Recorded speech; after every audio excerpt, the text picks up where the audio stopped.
Book.io and Book.io.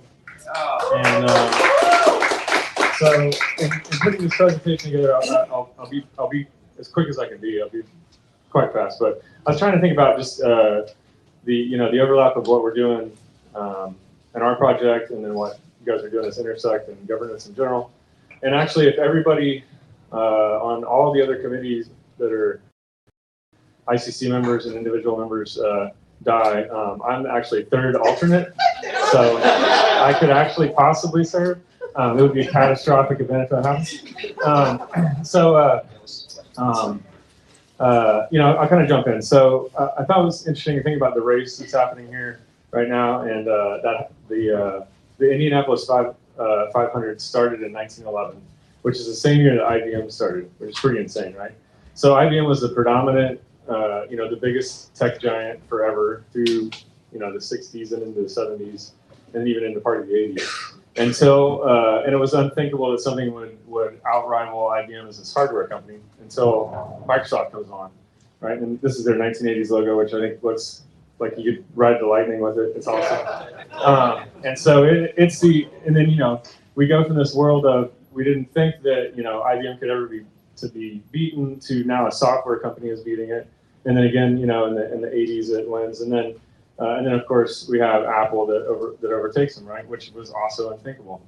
And so this is kind of this construct of just like how technology changes. And so when I think about, and I'll kind of tie back into that rapidly, when I think about the sum total of the internet, what is it comprised of? It's sort of these elements, right? We've got websites and e-commerce, search engines, we've got professional media, we've got user-generated content, files and data. And then, comes along Web3, right? And we have this sort of extra, thing that comes in, and we have digital assets and blockchain. And I really think about it more in terms of this, right? And what the future of that and what the application is. Not to say every single thing needs to be its own blockchain, or every single thing needs to be its own smart contract. There's definitely reasons for centralization. But what we sort of focus on at Stuff and at Book is this sort of intersection here of this media, and how we really take, I'm curious, how many people are full-time, you earn your living, you work in blockchain in some capacity, which I think is probably higher than most conferences, yeah. So yeah, maybe like half of them. So of everybody here who then raised their hand, how many of you are focused solely on bringing new people into blockchain, not servicing a DeFi protocol that exists? So it gets a little bit sparser, so 3 or 4, right? So my opinion is we need a whole lot more of those. We need a whole lot more of those. There we go. That's everybody's hand. So we need a lot more of that, right, to come in order to bring in and facilitate people. So what does blockchain governance have to do with media specifically? The way that I think about it, the way I'll present it is that if you believe in decentralized finance and the purpose of cryptocurrency and ADA specifically for what we're talking about, then you should be demanding decentralized media as well. It's very similar and has a ton of parallels. So I think of the governance side of what we're doing. We have a really great currency, right? Not that it's complete yet, or none of these are necessarily going to be complete. But if we have a really good monetary system, we have really good money, and we have really good governance, there's still no real reason to use this, right? Like, we have to have a business layer, right? In order to have a self-sustaining economy, there has to be this business component. So, whereas you can't really have any two of these and achieve success by themselves without one or the other. And so, when I think about media evolution, and I pick on music in particular just because it's easy. So the recorded music started back in the 1860s, and then we go through all these sort of iterations, right? Similar to IBM getting overtaken by Microsoft, getting overtaken by Apple. All of these,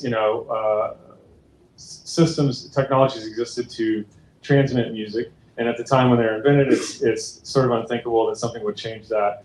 And then we get to file sharing and Napster and all of the us sharing all of our files, if you're old enough to remember that. And so then what happened is, of course, the industry freaks out and they implement digital licensing, and this is how all digital media is handled now. And so the issue is all of this comprised ownership, and we actually own our digital media. We could do what we wanted with it when When we were done with it, it couldn't be tampered with or altered or taken away. We could sell it, we could give it away to friends, and that no longer exists. So this effect from Napster, what has basically happened now is we have taken all of our media, and I could draw the same chart and basically say this is our monetary policy and fiat, and we have a centralized government that controls it, right? You could pencil that same exact thing in. And so when we think back to that, the chart of what comprises the internet, all of the digital media that we have, it's not just professional media, it's our own personal media. And if you extrapolate it a bit more, you could think, okay, if I use iCloud to back up all my photos, and that was compromised, and then my device or my hard drive was corrupt, I could lose all of my digital media, all of my files, like everything, until we reach a point where all of that is looked at as all of our digital media, not just our digital currency, should be decentralized. It's all susceptible to getting wiped out or eliminated. So I think we'll look back on this time in history of these early years of what's happened with digital licensing and think how crazy it is that we allowed some central players to basically control that and all of us to effectively own nothing. So, who does this hurt? It hurts, people like Snoop Dogg, which I have this funny video of him where he's, pissed off about not getting paid, which I don't think I'll play because I don't have enough up to the sound. But, gist of it is he earned a bunch of money from streaming. Sorry, he didn't earn a bunch of money from streaming. He used to earn a bunch of money selling albums, right? Now he's, an article came out where he got paid $40,000 for 1 billion streams on Spotify. And he's really pissed off about it. So it was a really funny video. So you just have to imagine Snoop Dogg being pissed off and cussing about it. So Spotify is eliminating people who have less than 1,000 annual streams. So if you're a new emerging artist, you won't get paid at all, basically. This, I won't go into all this stuff, but basically they make a ton of money that's not distributed to artists, right? There's obviously a broken system. Same thing exists on the digital media side or on the video side as well. Redbox actually had an app. They went out of business. Everybody who bought stuff through there lost it. So this just sort of highlights this is a problem across all platforms. And then what's really interesting is about 2 weeks ago, Governor Newsom signed into law this piece of legislation that's starting January 1st in 2025 in California. You will not be able to, as a content seller, you will not be able to put a buy button or a purchase button on a game or a movie or an ebook or an audiobook. And so all of the sites, Amazon Prime, everything that has Kindle or Audible and all these sites where we buy digital media is going to start saying, hey, you're just purchasing a license, and we're going to start, which is fantastic for us as a business because we could never have paid to have this actually happen. Perfect at times, right? But it's going to really shine a light because a lot of times especially when I'm speaking at publishing conferences, publishers in particular will say, nobody cares about digital ownership. And it's like, well, yeah, because nobody's really had it, right? Until blockchain, until digital currencies, nobody actually truly had digital ownership. So you can't say nobody cares about it because nobody's really had it. But when you shine a spotlight on it like this, all of a sudden everybody's going to be like, wait, what the hell? I don't own this, So, the end result of this is just, a ton of, bad issues. But basically, when we buy something, right, we're buying a license to access that content. So at any time, the creator, the author, the retailer could take that away. They can change that, which sounds, dystopian and Orwellian. It happens a lot. There's a lot of instances where books are changed. Video has been changed. You can't even watch the original Star Wars anymore. It's impossible to see it unless you have the original. The first set of, it's actually the first pressing of the DVD was the last time so unless you have that, you can't watch it. It doesn't exist anymore. It's been changed, and we can't go back. So, and then government states, right? They've changed religious texts. This is an issue, and we sort of, it's kind of the frog in the pot of boiling water where we find ourselves now as digital licensing started as a system to help creators and end file sharing and the convenience of it and saying, oh, this is great, I have an iPod and blah, blah, blah. And now fast forward 25 years, where a lot of those licenses were actually capped at a 20 to 25-year mark. So that a lot of content that people purchased, they're going to start losing access to it, even though they thought that they bought and owned it. We really didn't. So I think I talked about most of that. So then, enter Web3, right? What's been, happening, and we start get to this point where we have NFTs, and that's awesome. We have the singular digital objects, and kind of what's next, right? So there's been some reasons why that hasn't worked. We've tried to fractionalize songs, which gets into an issue with the SEC, and we saw this with several different artists. Celebrity meme tokens like Iggy Azalea's new thing are obviously going to be challenged because there's not really any real utility. It's basically an unlicensed token cell. A big issue was that a lot of sites like Gala Music, for instance, they would do a traditional licensing deal with the artist so they could get that content. They would put it behind use an NFT as a token gate, and then it's still just a streaming piece of media, but it's public. So anybody could still go there, I could still listen to it. And now it's kind of a worse solution because I can go listen to anything. I don't have to actually buy the NFT to hear it anyway. So the artist gets effectively nothing for it, right? So a lot of these too, I think just kind of cater to a crypto audience, and we're more interested in how do we get outside of that, right? So this just kind of goes into some of the fractionalized royalties and meme token stuff. So then how do we get to decentralized ownership, right? Where all of this is decentralized and we have a new way to move forward. So we have to, it has to evolve. It's got to be something that's not a security. It's fantastically ripe for disruption. It's great for creators and consumers alike. And then obviously this enables trading and all kinds of cool stuff that we haven't had. I'm going quickly, so we have time for the next thing. But when we look at sort of the broader audience here, I'll build all this in real quick. If you think about it in this terms of, and actually, no, I might skip this slide, just go to this funnel, this Phantom funnel. So if you think about our current system of streaming of, this is Spotify and other streaming services, which is great for discovery and awareness. But once you have an artist who likes this person, has become a fan, they're starting to listen to them regularly, they follow them, they show up at a concert, which I think is kind of funny that Eminem is playing here tonight, because for the longest time, he refused, basically vowed that he would never tour, right? And now where is he at? He doesn't make anything from his music. He doesn't make anything from streaming. So he has to go on tour and do the thing that he didn't really want to do, which obviously everybody wants to see him. But still, this is a hugely ripe area, and this is why I talked to a lot of music labels in particular about how we can monetize this. So the way the system works currently, right, is an artist creates something new, and this doesn't necessarily have to be an album. It could be a book or a video as well, and especially some of the smaller media studios. And so the bulk of that gets picked up by a single piece of content, which is kind of the track that gets played a lot, and it's on the streaming service. They're earning something. And what it's looked at right now is, hey, social media from an artist is really used to try to push people to that streaming service, which really makes them no money. Instead of saying, hey, the streaming service is really the discovery engine, and they should be monetizing and selling all this to their fan base and to the people who want to support those artists.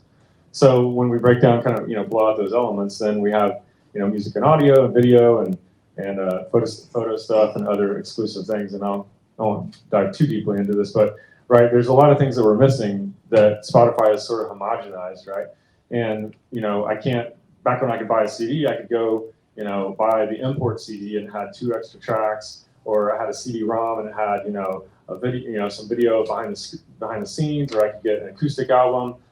There's a lot of really cool things that we're missing from our artists, and what we've done is we've homogenized and forced them through this pipeline now, where you have a lot of artists who basically have said, I won't ever do a full album again because it's a waste of my time, because only one track really gets played, and that's one thing that only gets pushed. So why the hell would I ever make a whole album and create an actual experience for somebody, right? So there's a lot of broken things in the system, and I think what we've done is sort of extrapolated, centralized retail is very much like centralized, government who's controlling the currency is isolating. So we're isolated from it. We're not connected to the creator. All the creators not connected to us. We can't really support them in any way.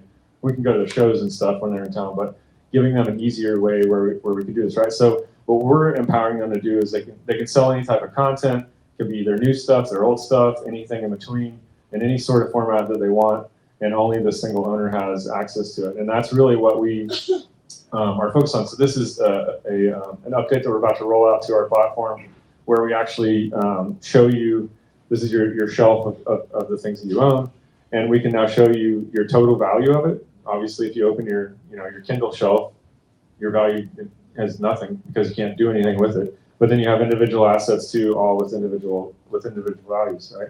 So when we look out into the future and say, when this is music videos, when this is albums, when these are movies, when these are all these different types of pieces of content, photo books or lookbooks or sleeves, all kinds of different things that have individual values and have a marketplace for those things, because you can compound them and merchandise them in different ways too. And so this is how we are sort of focused on reaching mass consumers, right? We price things in USD. We accept credit cards. We let them create accounts with just an email or social login. They can have a wallet created for them in the background. We have customers in over 160 countries, and we really look at using Web3 as the infrastructure layer, right? So instead of saying, how do we force everybody to come in and write down a seed phrase and learn everything that's crypto, because we're all nerds and we love that and we think it's super cool, to say all of the mass amount of everybody else on the planet who has obviously heard about Bitcoin and still has yet 12 years later to take action on it, to go to them and basically go to the things that they already currently buy digitally, which is media. It's the only thing you really can buy digitally other than interacting with your bank account if you want, or stocks, right? So trying to go and target specifically the only thing that they buy digitally and take the value and the benefit of Web3 infrastructure and apply it to that, so they begin to understand, so that they can move towards a bigger understanding of what and how crypto works, right? So this is kind of what we say a lot we use this slide a lot. We basically use a new file format that we have. It prevents piracy and illegal file sharing, like the Napster thing. It solves for that, which is great.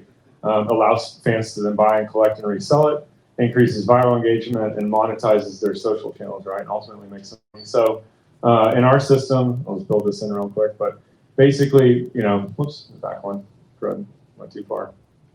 Is, basically what we have is a decentralized DRM, right? So we take, traditional DRM is digital rights management. It's how, the license is secure to make sure that only the owner can access that, right? So it's not an NFT that's out there where everybody can view the contents. And I thought it was kind of funny. One thing that I learned at Rare, talking to a couple other projects, they thought that our project, like Book.io specifically, was just like an NFT project, just like any other NFT project, that we just really like book covers. And it was like, no, that's not the case. While we do like book covers, that's not the point. It's a bigger scope, right? It's the underlying technology. We started with books because I previously had another book startup that I had sold back in 2018, and basically became obsessed with Cardano. Then in 2018, got really obsessed with blockchain and couldn't do anything books for a couple of years, and because my agreement from the last one, and basically was pretty much convinced like this infrastructure has to be leveraged because there's such a massive problem on the IP side. So I won't go through all this, but in short, basically what we do is we take any media file, we break it up into thousands of shards, we encrypt and store all those in IPFS along with a manifest file that says how to put it back together. Then you can use our app or our infrastructure to open that document. It streams those in and plays it in real time. So we launched the first asset in the summer of 2022 and have continued to grow ever since then. So the benefits of ownership, obviously, it's tradable, it's collectible, it's borderless. We had people sending stuff all over the planet the very first day that we did stuff, which was fantastic. We actually had people, the first asset we did was kind of an homage to the printing press. We did the original Gutenberg Bible, the 1450 edition, and it was all in Latin, so unless you could read Latin, then it's kind of pointless to you, but it had like 70 high-res photos in it, had a decentralized video in it with music and a voiceover, and basically it's a capabilities demonstration, and also it's about 8 times the size of a normal book, right?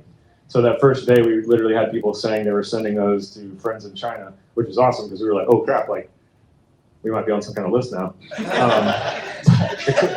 The cool thing was like, wow, this is awesome because like right now, right, even if you buy a DVD and I try to fly over to England and watch it on a DVD player, it's region encoded. I can't even do that, right? It's ridiculous, right? It's my 20 minutes. All right, I quit. Just kidding. I'll hurry through this. So yeah, we do all these products. These are kind of our stats. We've done over 400 different projects. We've released almost 300,000 non-fungible units, and we actually are experimenting with this new fungible version of that.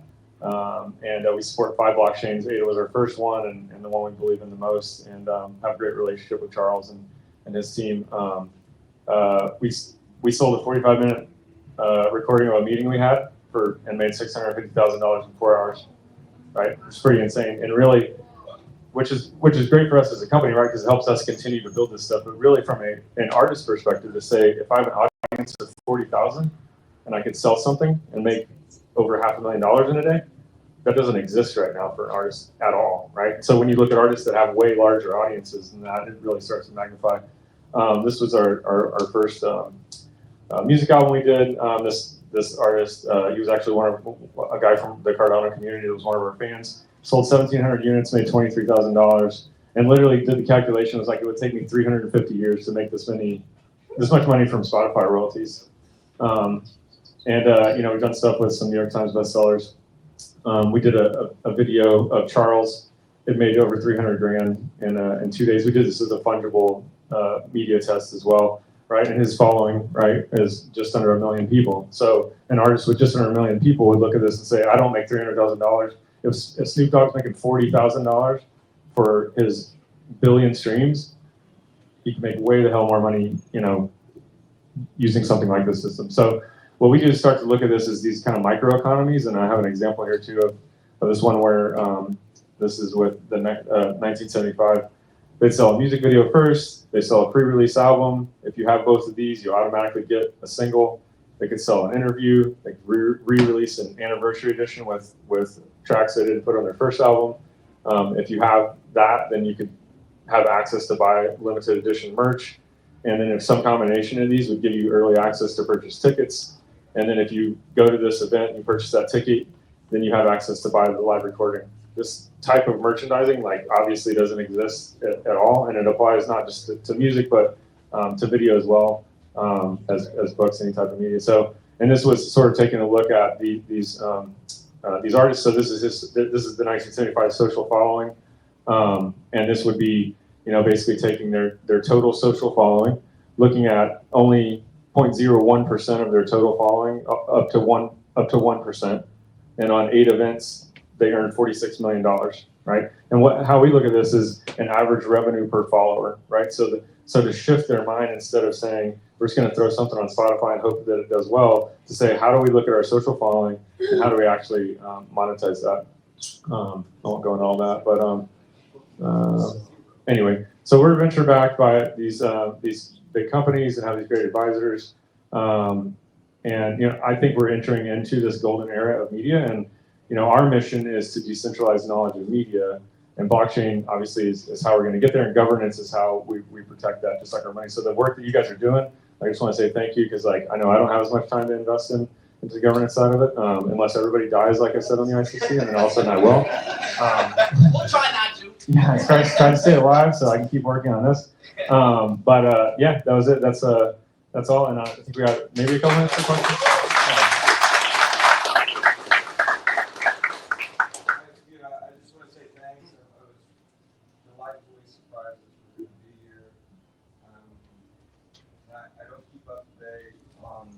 The tech shit, but I'm wondering, do you have a plan, or do you have a plan to get off of IPFS? Yeah, we've actually, I think without saying too much, we've had conversations directly with Charles about that, and a couple other possible providers too. I think long term, one of the things we outlined in our white paper too was just this bigger, kind of broader idea of creating a music chain. So probably an L2 that has some combination of media storage. And so that's what some of those conversations are about. And also, before I forget too, we did bring cards for everybody. So we'll set a stack over here, but this will let you redeem and test out the platform. If you have it before, you just scratch it off. It's like a gift card. And you don't have to have a wallet or anything. You kind of just I'd say go through it as a dummy and just pretend you're like a total noob and you have no idea about crypto, and just and obviously give us any feedback that you encounter. But yeah. Yes. I have a question for you. It's super exciting. You know, I love this project that you have. What is your take on the market out there with the big guys getting into this business and trying to disrupt and put blocks on what you're doing? You know, the Amazons of the world and all these people that, you know, they're going to want a piece of this pie and want to stop it and do what they do best. So I'd say there's probably maybe two parts to that question. One would be large content IP owners, and then also large like digital resellers, right? Or sort of the two kind of buckets. On the IP side, like they're hurting for revenue, in particular the music industry for sure, and they don't like that. Like the publishers, like 2 of the big 5 publishers directly told us that their number one mission is how can they stop selling stuff through Amazon because Amazon has such a grip on them. You know, the other side I'd say, if I was still managing the Amazon case, I think that had blockchain existed when Jeff started Amazon, that he would have used that because it would be a better than solution, right? Because ultimately, right, it would empower both the creators and his consumers in a different way, and also, you know, earn residuals on all those sales as well, right? Like as the provider of that, we take a tiny slice of a secondary market too, right? So every asset that we do is just compounding so that it continue to pay that. So I don't know if that answered your question, but are they going to be happy with it? Probably not. Are they in it? Are they like already like investing in that? Are they investing in us? No. No, not in you. In this moving towards this. So I have some anecdotal answer to that. With Amazon specifically, I talked to the head of Audible, and he was very aware. He approached me and was very aware of our project and what we're doing, and then told me that they actually had a whole presentation. This probably would have been in maybe sometime late 2022 or early 2023, that they were trying to pitch internally to move towards decentralization on the Audible side specifically, and that there was no interest, and they did kind of a skunkworks project, and that they just decided that it wasn't worth their time, right? And so I think that, you know, the funny thing about that too is that I go back to kind of the IBM slide, right? IBM never thought that a software company could disrupt what they were doing, right? Very similar to crypto and our traditional finance system. I don't think that in Google's, I'll talk about Google specifically, because they have tried to do media a couple times and have failed. I think that they have become so big and so bloated, all those tech companies, and a lot of the real innovators have left, and now you have people that are earning just, you know, enormous salaries. They don't do anything. Like I know a lot of these people, like directly, they're, you know, VP of blah blah blah whatever in Palo Alto, and they basically produce nothing and get paid, you know, $800,000 a year or something insane.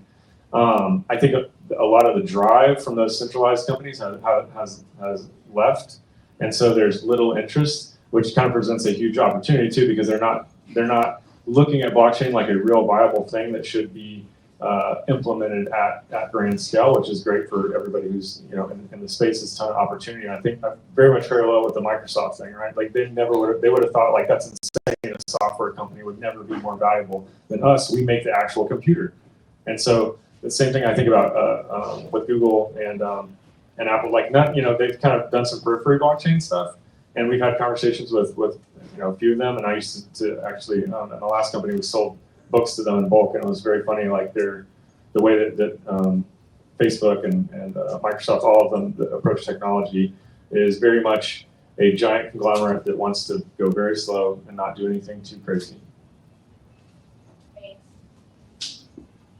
Have you looked at any of the Sonium stuff from Sony Music Publishing?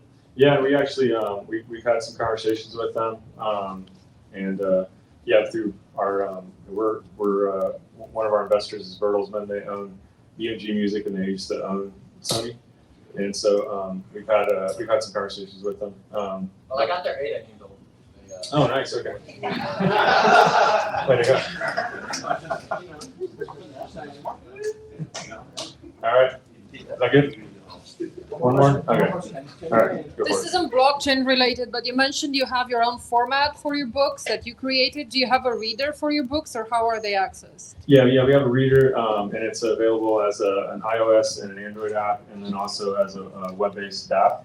And then we built like a kind of rudimentary version of an SDK, and we're kind of in discussion with a few wallets about launching that, so that ultimately, like kind of on our roadmap, and you can see this in our white paper too, that our sort of step one was like decentralize the actual asset itself, and then and then gather all the content and creators and get that on there, and then we're working towards decentralizing the reader itself, so that no one entity is very much like in parallel with what is happening in governance in Cardano, right? It's like this process of like how do we get this to a place where we can then like hand it off, and like it could be either managed by a DAO or some other some other fashion. But that's sort of the long-term goal of the actual reader, or we call it the media player now because it does books and music and movies kind of all together. But is how do we completely decentralize that in a way where even we couldn't turn anything off, so that no media could be shut down or stopped or turned off. Awesome. Thanks, guys.